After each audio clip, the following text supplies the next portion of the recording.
everybody. This is Asarva. And Max. Today we're going to have an epic debate about basketball And soccer. Let's get started. Which is better, basketball or soccer? In my belief, basketball is better because there's just more action all the time. In soccer, there'll be 30 minutes of absolutely no goals, but basketball, there's always a goal, which is very fun. But the thing is, when something goes in basketball, it's not as exciting as in soccer. Because in soccer, when something goes in, everyone's so happy. But almost every 5 seconds, something happens in basketball, you're never on your toes anymore. No, that just keeps people excited and ready for action. More and more of it happens in basketball because there's always something fun happening. Like maybe a three-pointer, then a dunk, then a nice block or steal. So it's like really fun, right? I mean, sort of, but again, in a stadium, for example, there's only like 20,000 fans can fit in. In soccer, the biggest stadium is 80,000 fans, and an average is 55,000 fans. If you're a basketball fan, there's not a high chance you're going to get, for example, a good seat for cheaper. You're never going to get a good seat. Like, there are $1,000 of good seats, and not many people can fit in a stadium. That's kind of true, but that's because the stadium size in basketball is quite smaller than it is in soccer, which also is kind of boring in soccer because it'll take like 30 seconds for them to get the ball down the court, and it's so annoying because in that 30 seconds, the ball would have been stolen by the other team. But in basketball, you only allowed 8 seconds to cross half court, so then you're ready for action right as soon as they cross half court. Well, I guess. But there's one other thing that really puts me off in basketball. Their paycheck. For example, the bad players won't get a lot for the... of course, they're getting more than average. But for what they do, they're not getting enough. But then, the high ones are getting an extreme amount.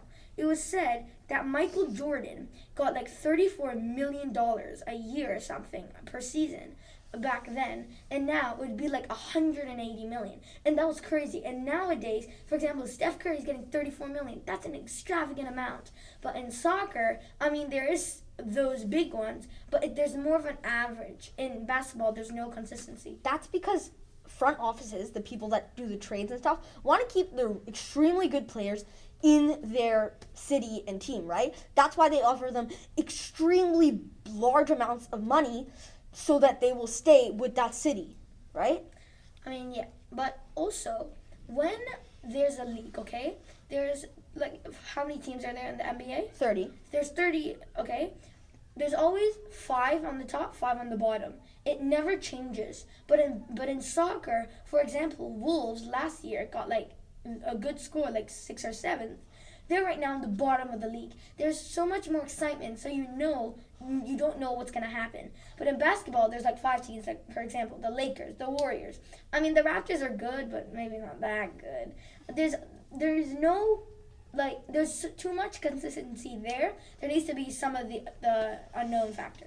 That's not very true because this year, I mean, I know the season has just started, but this year the Warriors are at the bottom. They're 5-8, and the Lakers also at the bottom, 3-10, 3 wins and 10 losses, which is not very good. And in basketball, there are a lot of like trades that happen, like with big stars, which keeps everybody on their toes. Like, is my city gonna get a good star and not be get a good star and not be at the bottom of the league anymore? But in soccer, the good players will always stay with one city. Like for example, say Cristiano Ronaldo. Yay, this year we have Cristiano Ronaldo. Next year we're also going to have Cristiano Ronaldo. And the year after that, we're also going to have Cristiano Ronaldo. Yeah. There's one thing about soccer that maybe isn't the best. For example, there's going to be a World Cup this year, and right now it's going to be in Qatar.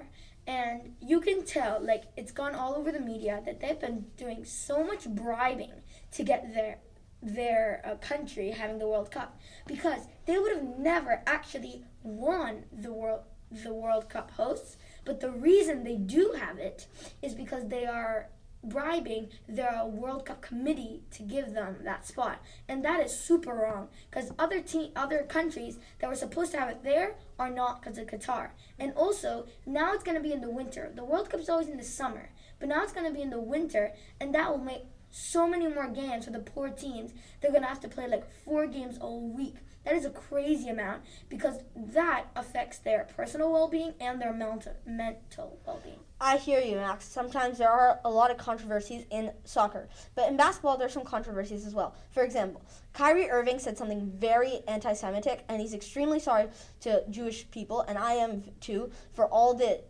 Jewish NBA fans. That is wrong, and he should have never said that. Well, thank you. I don't know what to say. You ready to wrap up? Yeah. Okay, so you can say something like, so there's our take. What do you think? Basketball or soccer? And then you can say, this is Atharva and Max. We're out. See you next time. Always say, please like and subscribe. Okay, so yep, that's it for us. This is Atharva.